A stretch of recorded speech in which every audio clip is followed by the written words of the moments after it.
السلام علیکم ورحمۃ اللہ وبرکاتہ۔ کیسے ہیں بچوں آپ؟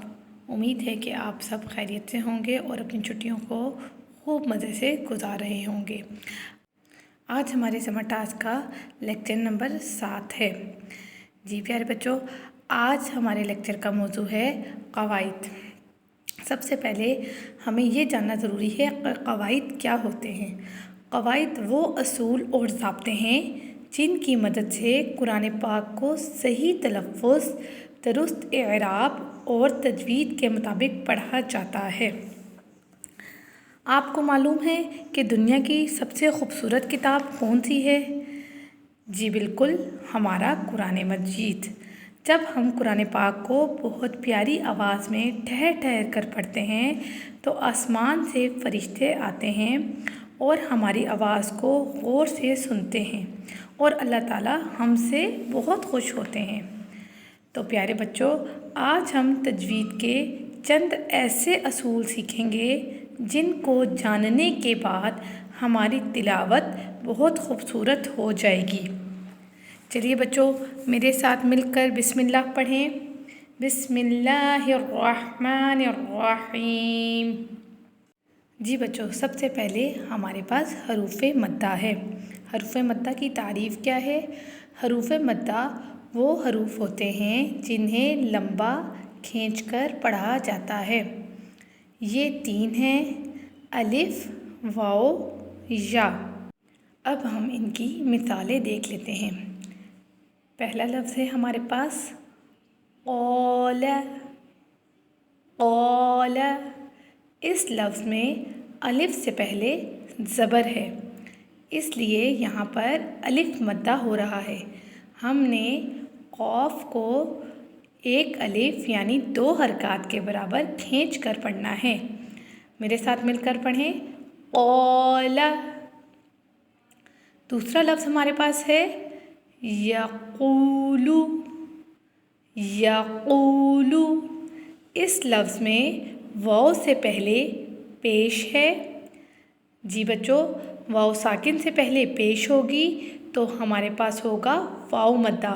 اب ہم نے اس کو ایک الف یعنی 2 حرکات کے برابر کھینچ کر پڑھنا ہے۔ تیسرا لفظ ہے ہمارے پاس قیل۔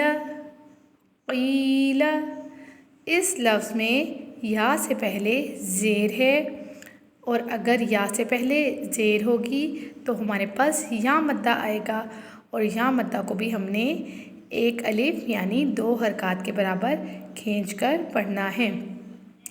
جی بچوں، یہ ہمارے پاس حروف مدہ ہیں، آپ نے ان کی اچھے سے پریکٹس کرنی ہے۔ اب ہمارے پاس دوسرا قاعدہ ہے مد واجب۔ تعریف: جب حروف مدہ کے بعد حمزہ آئے تو اسے مد واجب کہتے ہیں اور اسے زیادہ لمبا کر کے پڑھتے ہیں۔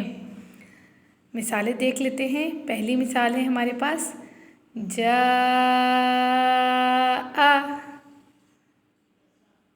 دوسری مثال ہمارے پاس ہے السماء۔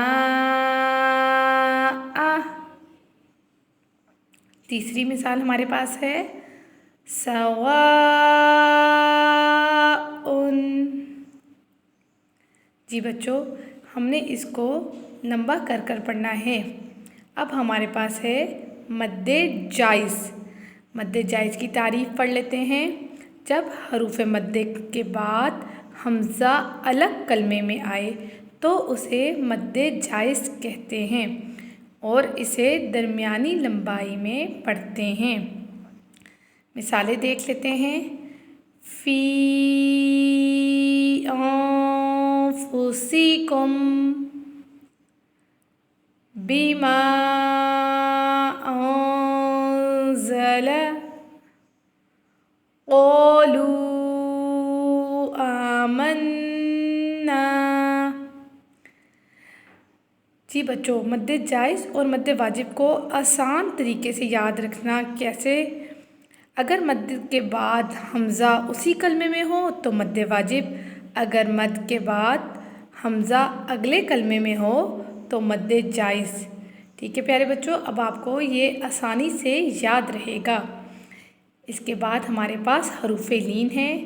یہ بہت پیارا قاعدہ ہے۔ حروف لین ایسے حروف ہیں جو نرمی اور آسانی سے پڑھے جاتے ہیں۔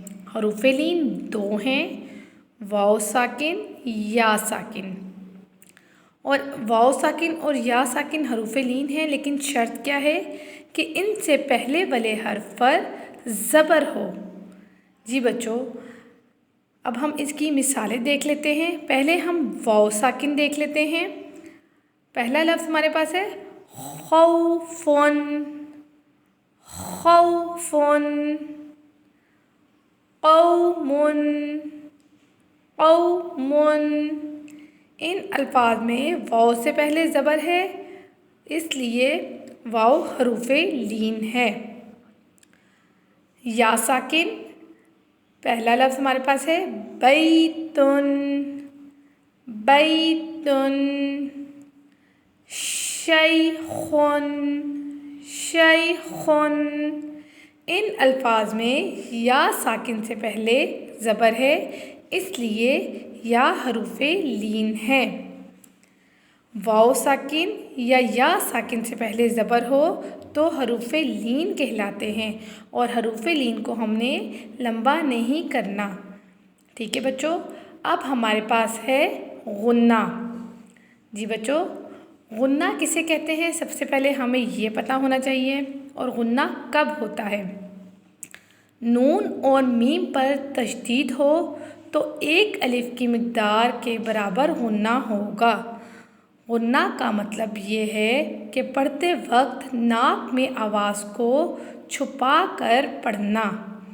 اب ہم ان کی مثالیں دیکھ لیتے ہیں۔ پہلا ہمارے پاس لفظ ہے منا، اما، مما، عما، انکا، لما۔ جی بچوں، ان تمام حروف جو میں نے پڑھے ان میں نون اور میم پر تشدید ہے، جس کی وجہ سے ہم اپنی آواز کو ناک میں لے کے گئے ہیں اور ہم نے غنہ کیا ہے۔ تو پیارے بچوں، آپ نے ان تجویدی اصول کو اچھے سے سمجھنا ہے اور ان کی بہت اچھے سے پریکٹس بھی کرنی ہے۔ آپ کا گھر کا کام ہے کہ آپ نے حروف لین، حروف مدہ، مد جائز، مد واجب اور غنہ کی مشق کرنی ہے۔ جزاکم اللہ خیر، فی امان اللہ۔